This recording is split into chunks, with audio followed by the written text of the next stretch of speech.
VCA Voice podcast. I'm your host, Dr. Marie Kerl.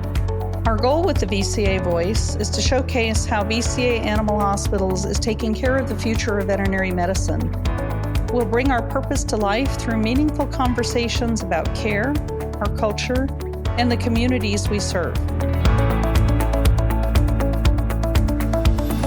On today's episode, I'm happy to welcome Dr. Danny Joffe. Dr. Joffe is the Vice President of Medical Operations for VCA Canada. Hi, Danny. How are you today? Good, thanks. And you?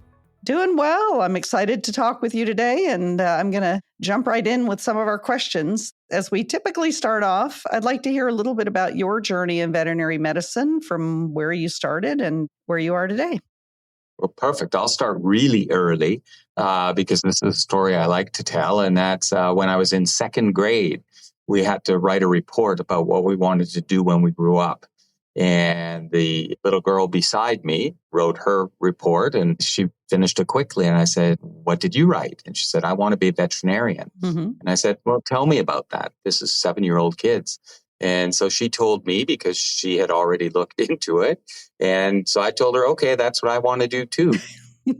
And sure enough, she doesn't like to hear this, but I actually got into veterinary school a year before she did. But okay. So yes, that's how I decided that's what I was going to be. Mm-hmm. And then luckily, worked my way through undergrad. I got into veterinary school at the Western College of Veterinary Medicine in Saskatoon, Saskatchewan. So you completed vet school in Saskatchewan, and what came next? And then next was an internship. Back in the day when you had to mail our applications in. Oh, those were the days. Yes. So I picked about 8 schools, and my first choice was Cornell University, and I was lucky enough to be chosen there. My internship year of 85 and 86. Excellent. And then after internship, did you return back to Canada? Well, yeah. So interestingly, during my internship, I became interested in a lot of different areas of veterinary medicine. Mm-hmm. And the one that I was most interested in was dermatology, believe it or not. And I talked about doing a dermatology residency, but I decided that if I went and did general practice for a year or two, I'd be a better specialist. So I did that and got into general practice in Toronto and loved it so much that I never went back to do the residency. And so that's how I ended up as a general practitioner, starting out in Toronto for 2 years and then moved back to my hometown of Calgary, Alberta, and opened my own practice in 1989. So what was it that when you got into general practice, and I often talk about this when young professionals are first starting out their career, they learn so much in their first few years out really about what is it that really inspires them in the profession. So what is it about general practice that you fell in love with and decided to make that your career? I think it was twofold. Number one, I had some great mentors going through that were practitioners in Calgary, and they were very, very helpful. And I think that the internship really was important. Mm-hmm. It allowed me to crystallize all of the information that was out there through undergrad until graduation. And I really think that the internship was very, very beneficial and made me a much, much better general practitioner. And I always talk to students that are doing an internship, and I tell them that there's 2 great options for when you do your internship. Number one is to go on to a specialty or go on to ER if that's an area that you were interested in. But as important is going into general practice. The best thing we can do to get good quality general practitioners is if they have that year of internship behind them. And I think that both the mentorship and the internship really, really helped me. I think for any students that are thinking, I'd like to do an internship, but I'm not interested in being a specialist, that's still a very valid reason to continue and do the internship. So you were a practice owner, right? Correct. And then when did VCA come into the picture? So it was quite a while after. So I opened the practice in 1989. Mm-hmm. And pre-VCA, we had a group in Canada that was called AVC. Interestingly enough, the same three letters, just in a different Mixed order. up, okay. Yeah. So AVC was a group in Calgary that started consolidating. And in 2005, they decided that they wanted to start a large referral and emergency center because they had no other specialists at all. And they said, would you be interested in joining us on the ground floor of this next venture? And that was our first step with AVC. Mm-hmm. The practice opened in 2006. And then in 2012, VCA bought AVC. So that's how I ended up with VCA Canada, that as part of VCA in the US as well. Was that the practice that's currently VCA C.A.R.E in Calgary? Was that your practice? So that is the specialty practice, yeah. Okay. And my general practice, which was landing animal clinic, is also a VCA practice. Excellent. So how many practices were with AVC when they became a part of VCA? Do you know? When they became a part of VCA, it would have been in the low 30s. So 32, 33, that was the number. So they've obviously grown significantly. And clearly some very outstanding practices all over Canada. So we'll talk about that a little bit more. But I'm going to circle back around to your credential with the American Board of Veterinary Practitioners. In your journey, you were a practice owner. When did you become credentialed and why did you decide to do that?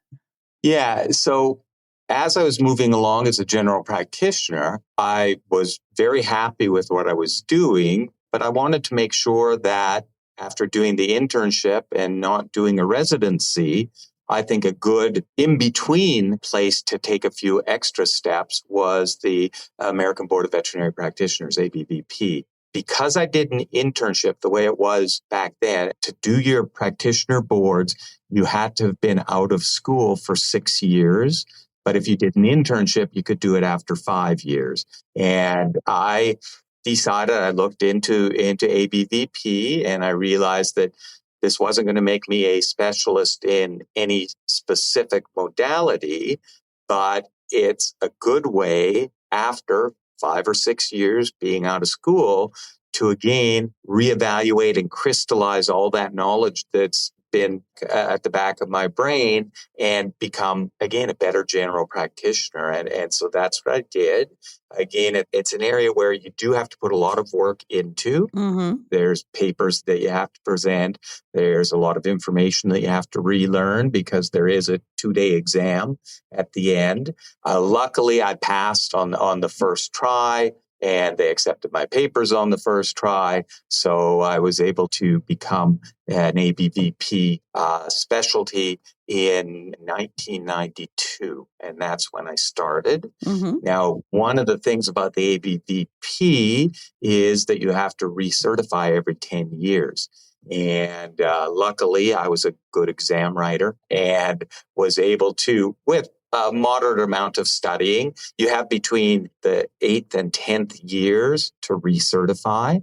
And so I did recertify in 2002 and then again in 2012. By the end of 2012, I was a little worried that maybe exams aren't the right thing for me at that point.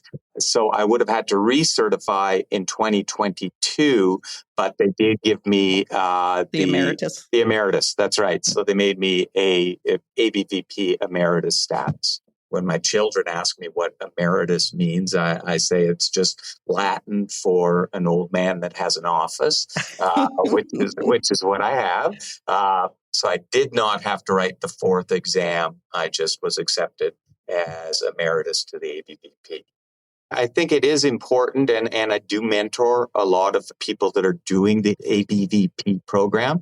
And if people are listening to this and are wondering, I'd be happy for them to give me a call and we can chat about it. I have 2 people right now under me that are in the middle of starting the whole process. I also tell people that you're not going to make more money because you've done the ABVP. You are a specialist, but you're not a specialist in any specific area. So you're not going to be able to put a shingle out and say, I'm a cardiologist, I'm a surgeon, because that's not what you are. Mm-hmm. But it really does make you a way, way better general practitioner. And so I really encourage people to look into it. What are your perspectives on taking the steps to maintain advanced credentials and education? I think that it is important to keep recertifying because things change very quickly, and they change even quicker, it seems, every year moving forward. And we owe it to our patients and to the public to make sure that we're up to date as much as we can be. And I see that some specialties that never need recertification. Now, luckily, I think most of those people are staying up to date and improving continuously. But I think that the credentials are really important, and recertifying the credentials are really important.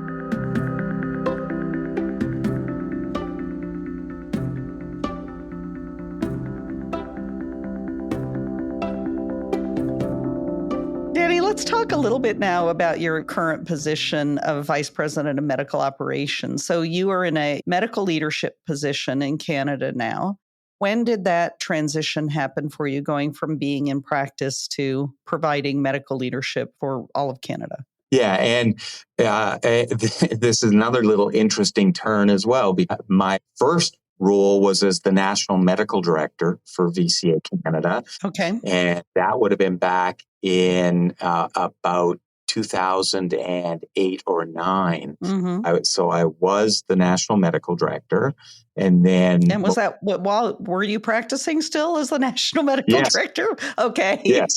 Yeah. So I was still practicing, and I was actually still practicing at that point a couple days a week at my general practice, and then 3 days a week at the specialty hospital. And in my spare time, I was doing the other thing. Okay. And then Craig Mosley, an anesthesiologist that many people know, joined us. And so we split at that point. I became the National Medical Director for general practice, and Craig became the National Medical Director for specialty. Craig kept that job for several years, but then he decided that he wanted to stay on as an anesthesiologist and do more clinical work. And so it was at that point that in 2019, that I became the Vice President of Medical Operations, again, taking over both specialty and general practice. And that's where I'm at now. Excellent. So what are some of the things you're able to impact at your current position that you were not really able to do when you were frontline in a practice? I think that what I have now is a lot more time to be able to help people out in the field. And I think, again, the name comes with all sorts of different areas, but really what I think my most important role as Vice President of Medical Operations is to help people that have areas where they have problems, be it a tough client, be it a tough case and they just want somebody to run things by, be it a situation in their practice. This now gives me more time to delve into those issues and help people try and solve the issues themselves. Again, our role is to work together with them and to be of help in any of the areas that our practitioner they have problems with. Danny, what initiatives or programs have you started in Canada that you found to be the most impactful for your associates? Yeah, I think the first one was the feline declaw ban. And initially in Canada, when we started talking about that, we thought, it's going to be an economic issue. If cats aren't coming in to be declawed, we're going to lose revenue. We very quickly were able to show people that that's not the issue anymore. And because we were starting to consolidate a fair number of practices, and you could see these clinicians saying, what's VCA going to do? Well, when the first big initiative that we brought forward was the feline declaw ban, they were all over it. They were like, wow, a company's allowing us to do this, because especially younger veterinarians entering the profession, they never wanted to do a declaw. And that was the number one positive thing that our new team member took as very, very important. Our team saw that as something that was really important. Again, they were looking at us and they're saying, oh, it's not just about economics. It's about being humane and doing the right thing with these pets. But again, it's been a big, big win for VCA Canada. Yeah, and I'm certainly proud of VCA in the U.S. following with the feline declaw ban in January of 2020. For many years, we didn't really have an understanding that elective feline declaw caused longer-term health issues. There's two misconceptions. One is that there was no long-term consequences, which is incorrect. So we've had some good studies about that. And the other is that clients would return their cats to shelters unless they were declawed. And in fact, the return to shelter rate for cats is actually the same whether they're declawed or not declawed. So it's another example of how our knowledge in veterinary medicine changes over time, and we can change to adapt to that as well. Yeah, 100%. In January of 2023, we interviewed Tony Latoris, who's your technician leader for VCA Canada. Danny, tell me a little bit about what technician leadership looks like in Canada and how important are veterinary technicians to your practice? Yeah, it's critically important. There are still 2 provinces, I believe, that don't need to be licensed, where they can be trained off the street. We're pushing for that to not be allowed. We still have to push a little harder in some areas. And in Canada, we call them registered veterinary technicians or technologists, so RVTs. Okay. So you hear all sorts of different letters, but the RVTs, they are what we're hoping is that over the next couple of years, they can work at the highest level that their license allows them to. And we've seen historically clinics where you go in and all that the RVTs do is draw blood or take x-rays, and that's it. They don't do anything else. And you mentioned Tony, one of her major hopes, and one of the things she's leading a lot of guidance on, and that is what we call RVT 360, which is making our technicians basically be involved in the entire profession. And we have more and more practices because we do have quite a few regulatory bodies in Canada that are allowing our technicians to do vaccinations, to do general health exams. And they are, what we're seeing is technicians that now want to stay in this profession forever because they're getting to do what they wanted to do when they came into school. I know in Canada, up to about 5 years ago, 5 years was the standard lifespan of a registered veterinary technician in the industry. Now we're seeing people that are moving much forward. And we had a great example of a very, very good RVT that was not getting to do all that she thought that she could do in a practice. Mm-hmm. And she was actually looking at what she could do other than become a registered veterinary technician. And she was very close to going back to community college and doing something else totally. But when this RVT 360 came in and we started showing them that we believe in what they're doing, all of a sudden that changed. So it really is something that we're proud of, and we're hoping to even push our regulatory bodies even further, not so that they'll be doing surgeries or chemotherapy protocols or things like that, but to get them right at the top of their license so that they can help our pets and help the clinics as much as possible.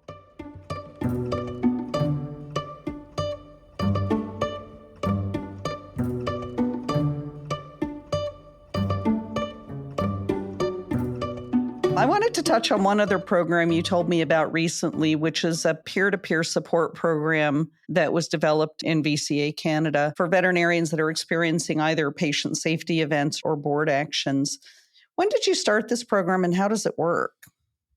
Yeah, so we started it 3 years ago, and we call it Never Alone because what we want to make sure of is both veterinarians and technicians should never be alone. That's why we have a big group practice, that there's lots of ways to get help. We didn't think that we were going to get many people calling us about it, but interestingly, we have. Not an overwhelming amount, but again, a lot of practitioners, especially younger practitioners, if they get a litigious client or a bad outcome, they feel alone. And that's why we call it Never Alone. We have a list of multiple doctors and technicians that are willing to reach out. And often it's a hospital manager that sees that this person maybe could use some help. They give them our email and they send us an email. We call them right after, and we often can turn something that potentially could lead to people leaving the profession. We've been able to help them, and most of the people in our program are older people that have been through a lot of things, and we've been able to give them good information, give them lots of hand-holding, and turning a situation that might have been massively negative into a very positive because they see how much help they have. And it's been something that's worked very, very well for us. That's wonderful. Yeah, I really appreciated hearing about that and the peer-to-peer support of just being able to reach out and talk to somebody who has been in a similar situation and understand that things happen and there are ways to go on beyond that is so helpful. Yeah.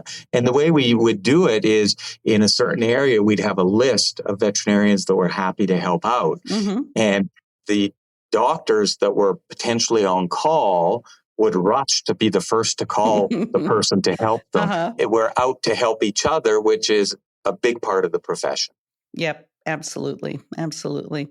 Well, Danny, we're nearing the end of our time together. As always, it's been an absolute pleasure to speak with you. And I was wondering, in closing, from your perspective, what advice do you have for future medical leaders or those who might think that they have an interest in that path? Yeah. What I hope, because I do hear from people that some younger veterinarians, all they want to do is put in their hours. But I know that that's not really what they want in a lot of cases. And the problem is they don't see where they can go from here, right? They think, okay, I'm a veterinarian. I haven't become a specialist. I haven't done my ABVP, there's nothing wrong with that. But then they look around and they see all these other things, these other programs that are open to them, mentorship programs that they can help with, all sorts of things. And so I always talk to younger veterinarians to look at options that they have moving forward.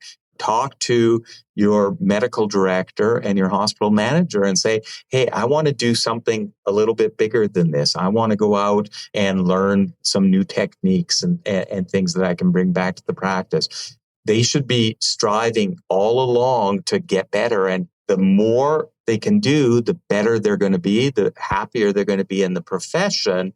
And those are the leaders of the future. And I think that's what we have to do. We have to talk to them. We have to make a plan with them to help them move forward. Yep, absolutely. Danny, thank you so much for your time. And I know that our listeners are going to really appreciate hearing from you and learning a little bit more about your career and role in VCA Canada. So thank you so much. Thanks for having me.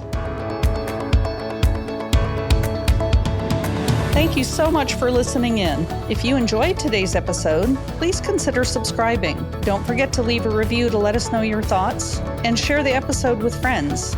Follow VCA Animal Hospitals on social media at LinkedIn, Facebook, and Instagram. For more inspiring stories, visit our website at vcavoice.com.